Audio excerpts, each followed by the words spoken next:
enggak. Sekarang bayangkan Islam itu ideal. Pemimpinnya ya soleh, masyarakatnya soleh, enggak ada maksiat, enggak ada apa. Nan apa ilmu? Kalau secara ilmu mulai dulu ya ada orang dolim, ada orang soleh. Nabi kurang baiknya. Di angkatan itu ya ada orang munafik. Sehingga ulama itu sudah berpendapat ideal itu piye. Zaman Nabi saja ada orang apa? Munafik. Itu ilmu. Kalau nuruti kelangenan, inginnya dunia ya steril, enggak ada maksiat, enggak ada. Dan agama itu diciptakan Allah itu memang unik. Calon Nabi misalnya, Nabi Musa itu sing rumat Fir'aun. Ketika Nabi Muhammad lahir, sing ribet manitia ini Abu Lahab. Karena Allah ingin memaklumatkan ke kita bahwa agama ini akan hidup di kondisi apapun. Asia, istrinya Fir'aun, itu termasuk mukminah yang dipuji Quran. Padahal dia bukan istrinya pengurus NU atau pengurus Muhammadiyah, istrinya Fir'aun. Tapi itu pelajaran bagi kita bahwa orang-orang baik itu tidak harus di lingkungan yang baik. Masjid paling makmur itu kadang di dunia mungkin ya jangan bakas Mekah Madinah itu karuan. Mungkin di antara masjid yang makmur justru yang di Kanada, di Amerika mungkin. Karena merasa minoritas itu perpustakaannya ada, kajiannya ada. Tapi banyak masjid di daerah pesantrennya malah sepi. Karena kiainya tahu jamaah di masjid itu wajib. Lalu itu ada daerah pesantren, seorang lagi ada daerah pesantren. Didikon pengajian, monggo nekani pengajian, maca selawat ning omahe ganjaran padha wae. Ribet kan. Mau dibantah itu benar. Mau dibiarin rusak tatanan. Jadi saya mohon sekali ya, jadi ilmu itu diperbandingkan supaya perbedaan-perbedaan itu biasa. Dulu Imam Malik itu punya murid namanya Imam Syafi'i. Itu dalam banyak hal. Itu perbedaannya tajam sekali. Ya saya ulang lagi, dalam banyak hal itu perbedaannya tajam sekali. Misalnya begini. Ini terakhir percontohan saya fikih, nanti dikaji sendiri. Ada seorang A'rabi, Ja'a A'rabiyun. Ini di hadis sahih diulang-ulang di semua Al-Kutubus Sittah ada peristiwa ini. Ja'a A'rabiyun ila Rasulillah sallallahu alaihi wasallam faqala ya Rasulullah ahlaktu. Qala wa ma ahlakaka? Qala wa qatu imraati fi nahari Ramadan. Ya Rasulullah, saya ini orang yang rusak. Kenapa? Saya ini hubungan intim sama istri saya ketika masih siang Ramadan. Singkat cerita orang ini dihukum berat sama Nabi. Hukumannya adalah karena dia membatalkan puasa ketika dengan hubungan intim. Sama Nabi dihukum kamu harus merdekakan budak. Wah, tidak mampu ya Rasulullah, saya tidak punya budak. Jadi ini bukti bahwa agama ini sangat sosial, sehingga sebagian kafaroh harus memerdekakan budak. Kamu kalau gitu puasa 2 bulan. Yang baru puasa 2 hari aja kecelakaan, malah disuruh puasa 2 bulan. Ya sudah, kamu ngasih makan 60 orang miskin. Saya ini orang paling miskin. Kok? Jadi sudah miskin, agak hiper lah orangnya. Poso-poso kok gitu. Itu kata ulama, kalau orang Jawa gak mungkin. Makanannya tempe mendoan, gak mungkin. Di Jawa itu nggak mungkin lah ada orang batal puasa karena hubungan intim. Ada istrinya nggak cantik, cerewet, sang lanang mangane mendoan, itu tidak mungkin, kecelakaan itu tidak mungkin. Tidak mungkin itu. Tapi kalau Arab mungkin karena makanannya apa? Daging. Singkat cerita, terus pertanyaannya gini. Kalau batal biasa itu kan bayarnya puasa 1 hari. Kalau batal, tapi kalau batal pakai hubungan intim, pakai jima kalau dalam bahasa fikih itu kafarohnya berat, yaitu merdekakan budak atau puasa 2 bulan berturut-turut. Pertanyaannya gini, jima istri itu boleh loh tidak zina. Orang jima istri itu boleh loh tidak zina. Itu kan hukumannya berat. Nah terus Imam Malik berpikir kalau gitu tidak harus jima dong. Poso-poso ora ana uzur ora ana apa terus nyate. Sesuk mangan bakso tanpa ada alasan syar'i. Hukumnya harus sama dong, karena jima hukumnya boleh, berarti semua iftar, semua pembatalan puasa yang tidak ada udzur syara, maka hukumnya sama, yaitu sanksinya sama. Masuk akal enggak? Masuk akal dalam mazhab Imam Malik. Dalam mazhab Syafi'i enggak. Mulai dulu jima itu beda. Kayak mertamu nih gone wong, mangan iku oleh, tapi nak nggo bojomu mbok jima niku wis nemen ngawure lah. Tetep beda. Dari Imam Syafi'i itu pokoknya beda, jima sama makan itu beda. Lah iya terus lah. Setelah itu terus ada pertanyaan. Bagaimana kalau makan dulu baru jima? Ribet kan? Makanya itu sampai dibabkan kitabul khilaf fil fikih, bab merekayasa fikih. Makanya itu perdebatannya orang Hanafi sama Imam Syafi'i juga sama. Ada orang jam segini lapar sekali, kalau langsung makan kan kena sanksi. Ya pergi aja dulu, pura-pura ngaji ke Gus Bah gitu. Nanti kan jadi musafir kan? Wah itu sudah boleh itu kan? Musafir. Padahal enggak. Memang dia pergi itu karena supaya bisa makan. Mau nggak kepikiran ngaji, tahu-tahu ingin ngaji. Mumpung Ramadan Nah makanya dibabkan, apakah boleh merekayasa fikih? Tapi fikih bisa apa coba? Dengan status kamu musafir, ya memang boleh iftar, boleh berbuka. Nah itu terjadi terus perdebatan ulama menyangkut fikih. Karena memang masalah furu'iyah. Sehingga termasuk perdebatan kita dalam perilaku. Misalnya adat orang NU kalau habis salam itu menghadap ke kiblat karena arah terbaik itu kiblat. Tapi sebagian orang Muhammadiyah atau mungkin semuanya menghadap ke makmum. Itu memang teks hadisnya itu kita yang meneliti hadis itu. Semua syarah itu berdebat. Nabi memuji kiblat itu arah terbaik, oke. Tapi di bab itu Nabi itu aqbala alina, menghadap ke kita. Lalu pertanyaannya, kenapa menghadap ke kita? Ada mengatakan karena Nabi memang punya tradisi kadang ngendikan. Ya tentu dulu istilahnya tidak kultum, nggak ada istilah itu dulu. 7 menit itu nggak ada. Tapi ada ulama yang analisis begini, termasuk kitab Fathul Bari. Nabi itu tokoh sentral, kalau lagi Nabi itu tokoh sentral. Ini kata kitab Fathul Bari, bukan kata saya. Nah orang-orang yang imamu kaumi, orang-orang yang jadi imam di daerah masing-masing, tetap kalau sholat itu ikut Nabi. Ikut Nabi setelah salam langsung pulang. Jadi sebetulnya salam langsung pulang itu ya ada sejarahnya karena dia mau jadi imam di daerahnya. Nah, tidak kebayang kalau Nabi itu madhep kiblat.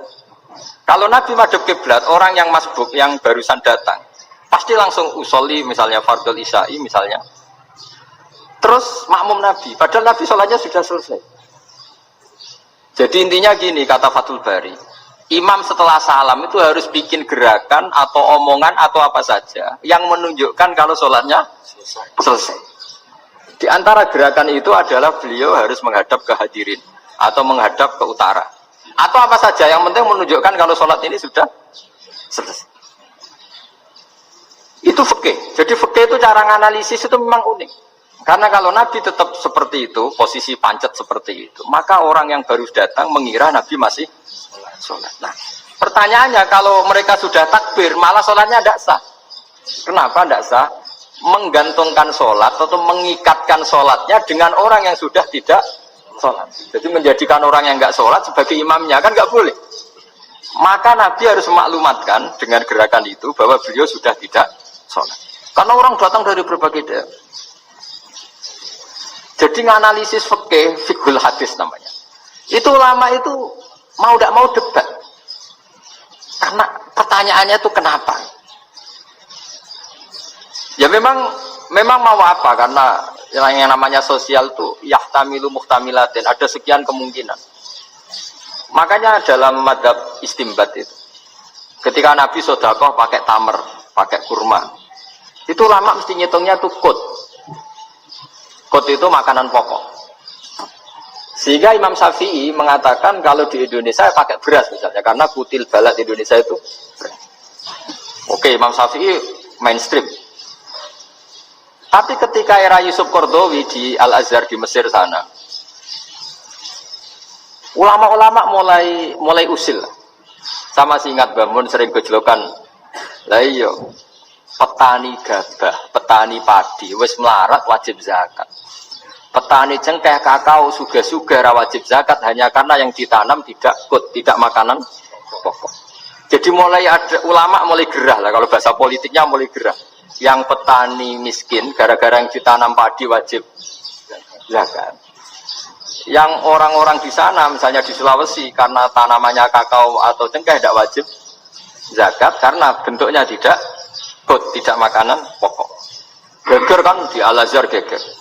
Akhirnya hampir semua ulama berpendapat Ya sudah sekarang ketika Nabi menzakati makanan pokok, itu jangan dihitung sebagai makanan pokok. Wa mimma akhrajna lakum minal ard. Apa saja, ma itu apa saja. Makanya kata Yusuf Qaradawi, ma itu apa saja. Makanya semua tanaman yang menghasilkan uang itu wajib zakat. Nah, masalahnya kitab-kitab Syafi'iyah itu sudah mamlu'ah, sudah penuh dengan penjelasan misalnya fala zakata fil khadrawat, maka enggak perlu zakat untuk kayak kangkung, semangka dan sebagainya. Nah, lalu kiai-kiai angkatan modern kayak Mbah Mun itu sering dapat masukan. Saya pernah dengar sendiri, Yai, saya ini punya sawah 1 hektar, tak tanamin padi, itu enggak pernah kaya. Sekarang tak tanamin kangkung malah saya kaya, karena tiap 3 hari panen tak kirim ke Jakarta. Itu orang Indramayu yang tanya. Jadi gak tanam padi gak pernah kaya, tanam kangkung kaya. Nah, karena dia orang soleh, kalau zakat boten. Mau diwajibkan zakat tidak makanan pokok, mau tidak wajib dia kaya. Semenjak itu perubahan di Indonesia ikut.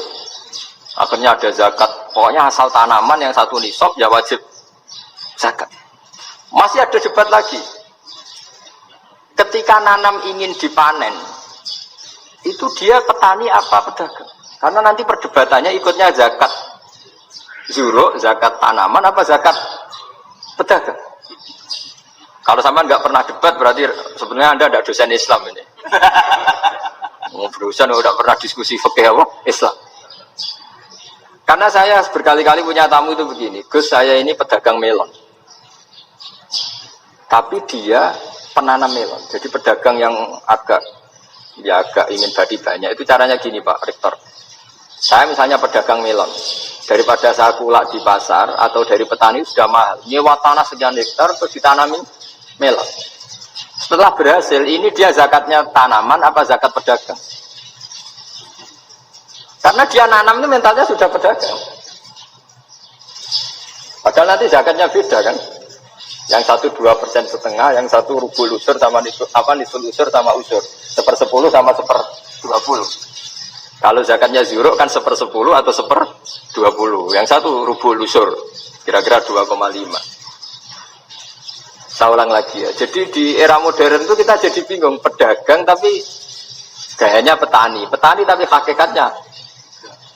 Jadi gampangannya gini ya, kalau saya pedagang beras, kok saya kaya raya, itu mendingan nyewa sekian hektar untuk ditanamin beras ya padi ya daripada tengkulak, daripada beli. Akhirnya perdebatannya ini zakatnya pakai apa? Misalnya tebu, petani tebu. Oh jelas kalau jual nanam tebu itu ingin dijual. Masa apa tiga es tebu berhektar-hektar. Lah kira-kira kalau menurut jenengan ini zakatnya zakat apa? Tijarah apa zakat tanaman? Mentalnya tijarah, mentalnya pedagang. Nah ini saya hanya mau cerita. Khilaf, kadang-kadang orang angen-angen. Khilaf itu nggak mungkin enggak. Ya sama seperti NU dan Muhammadiyah selalu khilaf awal Ramadan. Itu memang nggak bisa nggak khilaf. Misalnya begini, saya beri contoh ya. Karena kadang yang khilaf juga nggak pernah belajar. Lucu kan? Tak beri contoh ya. 2001 itu abad keberapa coba? Tahun 2001. Abad 21 abad 20? Abad 21. Jadi meskipun terpaut 1 tahun, padahal abad itu 100 tahun. Nah, pikirannya orang-orang Muhammadiyah seperti itu. Hilal kalau sudah melewati garis ufuk, meskipun setengah derajat atau 1 derajat itu sudah ikut bulan berikutnya. Sehingga ya sudah, meskipun sekian derajat sudah dianggap Ramadan. Nah, pikirannya orang NU enggak. Harus ru'yah bil fi'li. Itu sebetulnya lagi-lagi sebenarnya enggak masalah NU dan Muhammadiyah, itu di kitab-kitab ya seperti itu. Kita ini enggak biasa goblok ya. Artinya kita tahunya, kita yang keluarga kiai tahunya kunut mazhab Hanafi, enggak kunut mazhab Syafi'i. Tapi tahu-tahu ini mazhab NU, ini mazhab itu aneh itu bro. Kita ini anggap apa? Mana ada Muhammadiyah jadi mustahid, mana ada NU jadi mustahid. Jadi sebetulnya orang tahu semua lah. Kalau Abu Hanifah itu tidak kuno, Imam Syafi'i itu kuno. Imam Syafi'i pernah main di masjidnya Abu Hanifah ya tidak kuno. Ditanya, kenapa tidak kuno? Jenengan itu presiden kuno. Tidak sanggup mati Abu Hanifah. Itu dia biasa aja. Sekarang geger. Ya karena tidak punya kegiatan. Sebenarnya itu nggak masalah, mulai dulu biasa. Saya teruskan ya. Nah, menurut mayoritas ulama nunggu ru'yah bil fi'li. Ru'yah bil fi'li itu gini. Mata telanjang bisa melihat karena agama ini menggantungkan perintah itu sama melihat. Kalau kamu tidak melihat itu bagaimana kena hukum? Ibarat gini, Pak Rektor datang ke rumah saya, tapi saya nggak tahu. Kena nggak saya hukum harus menghormati? Dia datang nggak sembunyi-sembunyi. Saya kena hukum harus menghormati ya kalau melihat, kalau enggak ya enggak. Tapi Pak Rektor tetap bilang, tapi saya hakikatnya datang. Jadi saya datang. Itu kan ribet. Akhirnya ya sudah, itu nggak ada khilaf sampai mati ada khilaf karena yang satu menggantungkan hukum itu digantungkan sama tahu. Kalau tidak tahu ya, misalnya baju saya ini hakikatnya ada najis, pas sholat saya tidak tahu, sholat saya sah apa enggak? Sah, karena hakikatnya ya memang saya tidak tahu, tapi hakikatnya ada najis apa enggak? Ada. Ya sudah, itu sama-sama masuk akal. Ada lagi khilaf yang senam muta. Fasyamu salah satu ayamin fil haji wasab'atin idza rojatum. Singkat cerita ada satu pelanggaran haji yang kata Allah kafarohnya itu puasa 3 hari sama 7 ketika kamu pulang, idza rojatum, ketika kamu pulang. Dalam mazhab Syafi'i yang namanya pulang itu yang haji sudah sampai rumah. Di mana-mana pulang itu ya sampai rumah. Dalam mazhab Abu Hanifah enggak, ketika orang sudah balik kanan dari Arab Saudi, dari Mekah, ya namanya sudah pulang. Misalnya gini, ini Pak Rektor pamit saya, Pak Haris. Gus, Pak Haris mana? Ya sudah pulang kata saya, padahal sampai pandangan sampai. Tapi bagi keluarganya belum pulang. Lalu idza rojatum ketika pulang itu bahasanya siapa? Bahasa istrinya apa bahasa yang ditamoni? Kamu ditamoni orang, terus tamunya mana? Sudah pulang. Tapi tanyakan istrinya, belum pulang. Khilaf-khilaf gini kok jadi geger itu kan goblok banget maksudnya itu. Jadi biasa, itu biasa. Jadi ya karena memang ini bukan masalah akidah, ini masalah furu'iyah, masalah fikih itu masalah furu'iyah. Mau tidak mau harus beda. Misalnya di sholat juga gitu. Wa ayyuku'udin ko'adal musolli sokat sholatu. Duduk dengan gaya apapun itu sholatnya sah. Jika sampean kalau haji atau umroh, orang Arab itu jenenge duduk enak-enak awak di kursi. Duduk sopan ya hanya orang Indonesia loh. Kalau sholat itu masih duduk ala orang tahiyat. Kalau sampean di Mekah, duduknya pakai apa coba? Kursi ya. Oh enak sholat duduk. Karena memang takbirnya di fikih dengan duduk gaya apa saja sah. Makanya enak-enak awak duduk di kursi. Ribet kan? Mau tidak disahkan itu namanya duduk. Mau disahkan masa iya soal Allah kok duduk santai-santai gitu.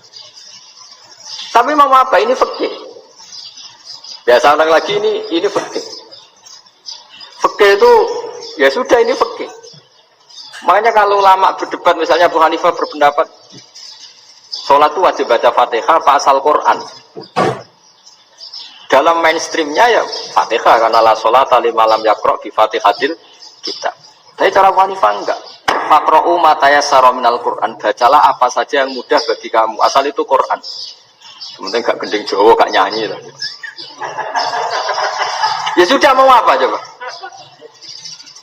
Jadi ya susah memang kalau fikih itu ya sudah seperti itu. Ada lagi yang masih ekstrim misalnya. Yang namanya menyembelih hewan itu gimana coba? Dari hidup ke mati apa pasti mati disembelih? Cara mazhab Imam Syafi'i yang namanya menyembelih itu penyembelian harus menjadi sebab kematian. Itu yang sah. Cara lagi penyembelian menjadi sebab kematian yang syar'i. Sehingga beliau mensyaratkan hewan yang disembelih ini masih punya hayatun mustaqirrah, punya kehidupan yang normal. Sehingga kalau nggak disembelih ya hidup. Sehingga kalau ada hewan ketabrak truk kejet-kejet mesti mati nih buat sembelih. Itu nggak sah karena nggak usah disembelih ya wes mati kan. Karena ini hanya nunggu koordinasi Israel kan, dia kejet-kejet itu kan prosedur itu. Tapi tidak disembelih pun mati. Tapi cara mazhab Malik enggak. Pokoknya anggere jek duwe nyawa jenenge kewan urip. Dengan kamu sembelih berarti matinya mergo mbok sembelih. Meskipun nanti ya gak usah disembelih ya mati. Coba hitung secara ilmu matematika. Kalau gak disembelih hidupnya 5 menit. Gara-gara kamu sembelih hidupnya langsung mati. Terus dia matinya, cara di persidangan matinya disebabkan apa? Disebabkan disembelih apa kecelakaan? Loh, saya pernah ngalami nyata itu. Saya jalan-jalan sama anak saya pakai motor. Sampai di jalan raya gitu ada ayam jago ketabrak mobil, kejet-kejet. Orangnya tanya, Gus, ini halal tau orang? Gus, kan bukan halal. Suatu saat dia agak terima kan, tanya, kenapa Gus? Ya nak kiai ra pantes, masuk kewan mesti mati nih tak sembelih. Nak kiai pantes. Karena aku tahu kamu tuh gak kiai, mesti motifnya itu mergo jago, jajal cilik gak buta kok. Ada kan ayam itu bayi kan gak ditanyakan. Kejet-kejet mati rak lah wong cilik wae. Tapi masalahnya ini kan jago, eman itu. Tapi secara fikih pertanyaannya tadi, hewan yang sudah tidak punya hayatun mustaqirah, dia hanya punya al-hayat al-ibtiroriyah, dia punya harokah ibtiroriyah, dia mati kejet-kejet, memang prosedur mati harus seperti itu. Buat kecelakaan kayak apa, kalau mati kan kejet-kejet dulu. Nah ketika kejet-kejet ini pertanyaannya ini kan hidup apa mati namanya? Enggak, namanya hidup apa mati? Pas kejet-kejet itu hidup, cara Imam Malik itu hidup. Ya sudah, kalau hidup disembelih ya halal. Karena misalnya nanti kalau nggak disembelih matinya kan 2 menit lagi, gara-gara disembelih mati sekarang. Tetap penyebab kematian itu nyembelih. Penyembelian ini sebab kematian. Tapi kalau Imam Syafi'i enggak, cara berpikir wes nemen, paling roh besok kaget langsung mati. Kalau gitu berarti kamu nyembelih barang mati. Jadi fikih itu kadang unik. Makanya ketika ngitung fikih itu unik ya. Orang keluar mani wajib apa? Mandi kan. Terus Imam Syafi'i ditanya, kenapa kalau orang lahir kelahiran juga harus mandi? Namanya nifas. Fa innal walada waliyun munaqidun. Anak ya mani yang menggumpal. Bedanya apa anak dengan mani itu? Jadi fikih itu kadang lucu. Di rumah-rumah Allah tenan juga lucu. Keluar mani wajib mandi.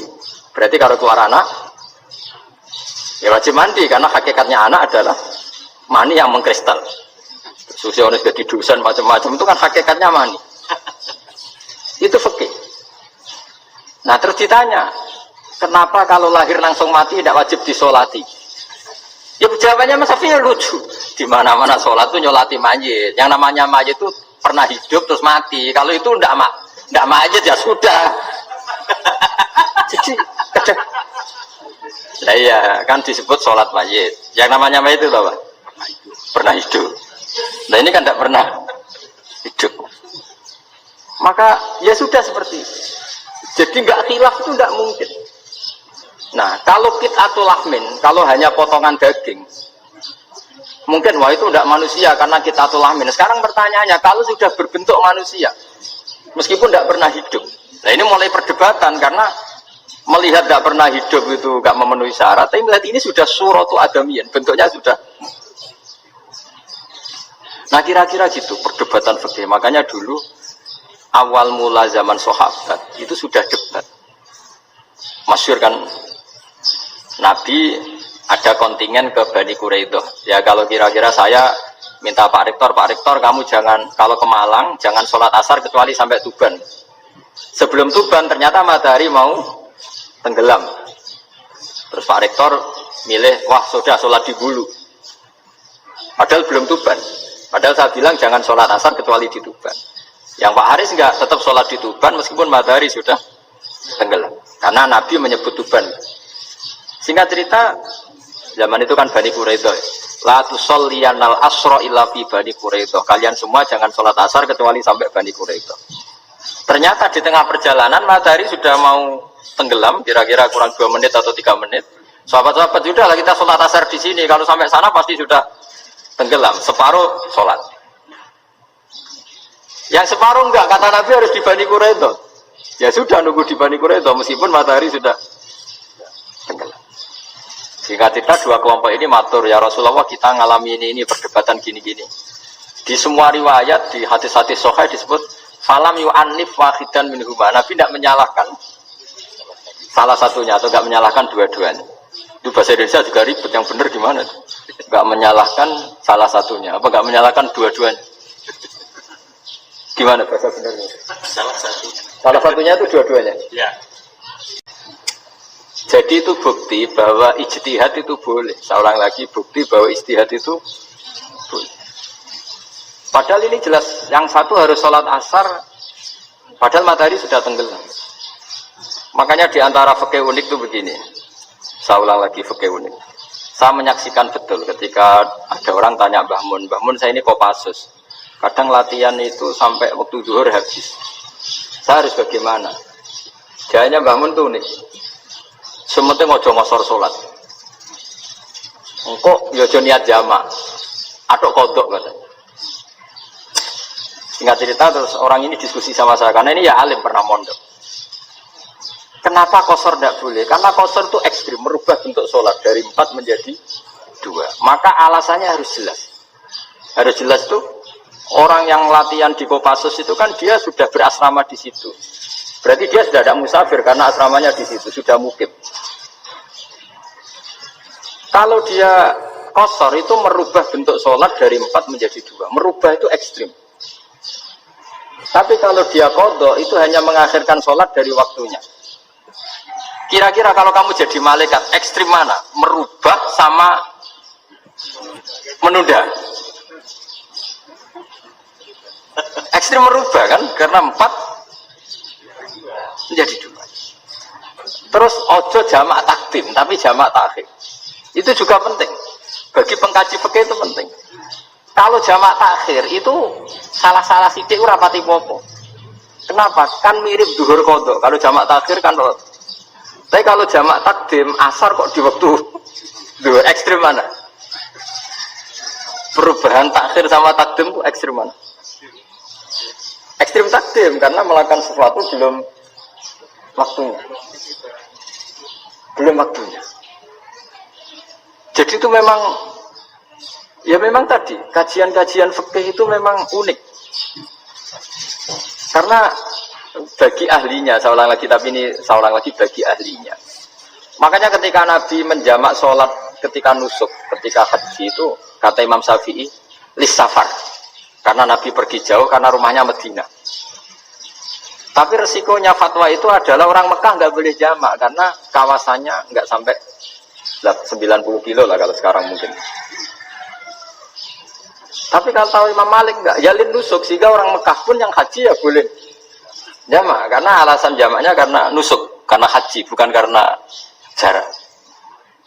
Terus diteruskan lagi. Kalau karena pergi boleh jamak, memangnya pergi itu kenapa? Karena repot. Nah itu masalah kan enggak sakok. Terus mulai ada orang-orang yang ngawur kan resepsi jamak ribet. Wes resepsi duit utangan kan capek. Wah itu sudah jamak. Ribet kan. Jadi kalau sudah illatul hukmi itu sudah mesti bikin masalah. Kalau sudah illatul hukmi itu pasti bikin masalah. Nah, pertanyaannya jamak itu masih gampang karena bentuknya sholat masih 4. Yang ekstrim kalau qasar karena bentuk sholat 4 menjadi 2. Maka kata Mbah Mun pesennya nak kue ra mesti bener jika alasan itu tidak mesti benarnya. Pokoknya sementing tidak qasar. Juga tidak jamak takdim karena qasar ini kan merubah bentuk sholat kan jadi ekstrim. Jamak takdim juga ekstrim karena mendahulukan sholat sebelum waktunya. Kalau jamak takhir kan biasa, kalaupun salah kan mirip kodok. Ya mirip kodok biasa kan. Nah ini saya cerita, jadi fikih itu bagi ahlinya itu memang punya konsekuensi yang seperti itu. Makanya pertanyaannya misalnya bagaimana hukumnya penyembelihan lewat mesin? Ya ribet kan? Bagaimana nyembelih dari apa ini? Belakang. Saya baca di kitab-kitab nyembelih dari belakang itu ya hukumnya tetap boleh asal apa itu hulkum dan mari itu terpotong. Tapi pertanyaannya, jangan-jangan ayamnya sudah kaget dulu karena uratnya ini. Makanya perlu ditanya ahli medis, setelah uratnya tercabut ini jangan-jangan sudah berstatus mati. Kan potensi ketika dipotong dari sini, potensi sudah berstatus mati. Makanya, nah kalau misalnya menyembelih dengan dibaca, langsung mati. Itu tetap ada doktoh, kalau dalam bahasa fikih doktoh. Dia terkaget, gitu. Ada doktoh, karena nggak bisa bernafas terus mati. Berarti kelangsungannya bangkit. Jadi orang yang pengkaji fikih itu ya seperti itu, memang itu yang ditekuni. Tapi kita sebagai orang awam ya tadi, nak sing kecelakaan di wedhus, ayam jago ngeman, tapi nak pitik cilik ikhlas. Makanya ada pertanyaan orang-orang, saya pernah ditanya itu ya bingung kan, Gus, kalau ada orang mati oplosan misalnya, jangan datang sholat enggak? Ya datang sholat kan, dia orang mukmin, saya tetap sholat. Kenapa? Ya kan matinya oplosan. Tapi andaikan tokoh yang mati, kamu sholat enggak? Ya sholatkan dia tokoh. Jadi ribet. Fikih itu ribet. Makanya Imam Nawawi nanti ngendikan gini. Ada orang ngundang Nabi, ya Rasulullah, saya mohon nyolati ini. Nabi tanya, punya utang enggak? Punya. Nabi, saya enggak mau nyolati mayit yang punya utang. Terus ada sahabat datang, ya Rasulullah, utang itu tak ambil alih kami. Berarti dia sudah tidak punya utang. Terus Nabi kerso nyolati. Pertanyaannya, utang itu hal yang boleh. Saya ulangi, utang itu hal yang boleh. Tapi kenapa Nabi se-ekstrim itu? Tapi ketika Nabi mau kondur itu ngendikan gini, ini PR bagi UMM, ini PR. Nabi sebelum kondur bilang gini, sallu ala sahibikum. Cung, saya tidak nyolati ini, tapi tolong ini disolati. Terus kata Imam Nawawi, dianalogikan atau dikiaskan, siapapun pelaku dosa besar atau mati dalam keadaan tidak benar. Misalnya pas dugem mati, pas oplosan mati. Itu sebaiknya tokoh-tokoh itu enggak nyolati, karena nanti dianggap penghormatan. Misalnya ketua PP Muhammadiyah, rektor nyolati wong mati oplosan, kan keren. Mati oplosan disolati rektor. Ya sudah, tapi kalau nggak disolati nanti ada tradisi yang keliru, yaitu janazatul muslim tidak ngalami disolati. Padahal siapapun yang muslim, janazahnya harus disolati. Makanya setengah-tengah ya rasa rektor lah, satpam, pokoknya kudu tetap ada yang sholat gitu. Itu kata Imam Nawawi. Jadi ketika ada orang mati nggak benar, itu sebaiknya tokoh-tokohnya nggak ikut sholati, tapi awamun nas, orang kebanyakan ikut sholat. Jadi fikih itu agak jadi karena tadi ketika tokoh ini nyolati, pertanyaannya bedanya apa mbek sing mati ning masjid mbek mati oplosan? Karena sama-sama semua orang nyolati, kan tidak ada sanksi sosial itu. Tapi ketika nggak disolatkan sama sekali, wah lebih parah lagi. Ini ada janazatul muslim tidak disolati. Sehingga kata Imam Nawawi, ini hebatnya Nabi tengah-tengah. Jadi Nabi kuntur, dong saya tidak nyolati, tapi sallu ala sahibikum. Ya tapi ini kamu harus nyolati. Kata Imam Nawawi, orang yang mati bunuh diri, orang yang mati oplosan, orang mati secara enggak benar itu asal dia muslim tetap wajib disolati, karena sholat ini hakul muslim. Kan seorang muslim diantara haknya apa? Ketika mati dikafani, dimandikan, disolat. Tapi ini masalahnya matinya pas murtakibul kabiroh, pas melakukan dosa besar. Dan itu sebab kematiannya. Kalau dia oplosan, kan sebab matinya karena oplosan. Ya kan terus ribet. Mau disolati oleh, apalagi misalnya kita ketua ulama, udah terkenal wali, wah keren, mati oplosan disolati wali, kan ribet kan? Nanti yang repot malaikatnya. Itu ya, ini yang nggak kata baik. Saya pernah baca kitab itu yang repot malaikatnya. Itu ada yang bilang gini, orang yang punya hutang itu pasti nanti hisabnya berat, diaudit malaikat sampai bisa nyaur hutangnya. Sementara malaikat kena konstitusi, kalau Nabi mendoakan harus mustajab. Ini kan ada dua hukum yang berlawanan. Sekali Nabi berdoa, wa maghfir lahu warhamhu, itu harus dituruti malaikat. Nggak boleh doanya Nabi nggak dituruti malaikat. Sementara aturan Islam juga harus dituruti, bahwa orang yang punya utang harus tersandra oleh utangnya. Tapi nak sing dunia Pak Haris kan, gak tahan. Gak ngefek gitu. Jadi misalnya Pak Haris bingung sampai nangis semua maghfir lahu, gak ngefek. Malaikat gak itu, gak sudah lah. Tapi kalau Nabi yang berdoa kan harus Diturutin, ini masalahnya kan itu. Nah kalau diturutin berarti hutangnya harus bebas. Padahal secara aturan harus tersandra karena punya hutang.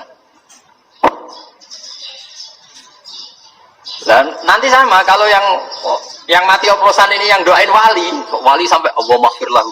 Doanya wali kan harus terkabul. Sementara secara hukum dia harus kena sanksi karena oplosan tadi. Daripada ngerepot malaikat, sudahlah wali-wali ini tidak usah ikut nyolatin. Yang nyolati ya orang-orang nggak jelas ini, sehingga kan malaikat kan santai aja kalau mau nyeksa. Loh, tapi kan sudah didoain, nggak ngefek.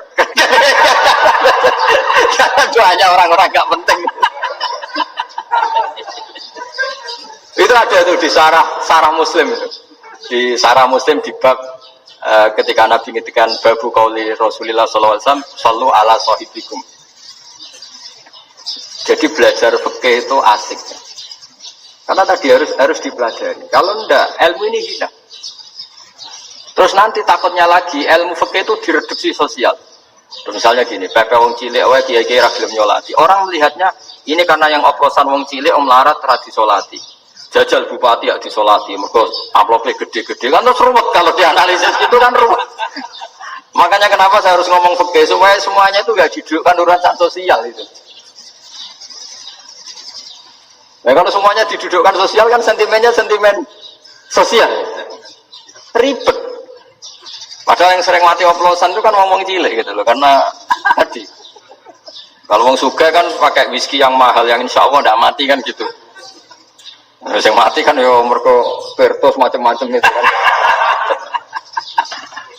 Artinya ini kalau nggak diterangkan secara fikih, kiai-kiai yang nggak datang dikira masalah sosial kan.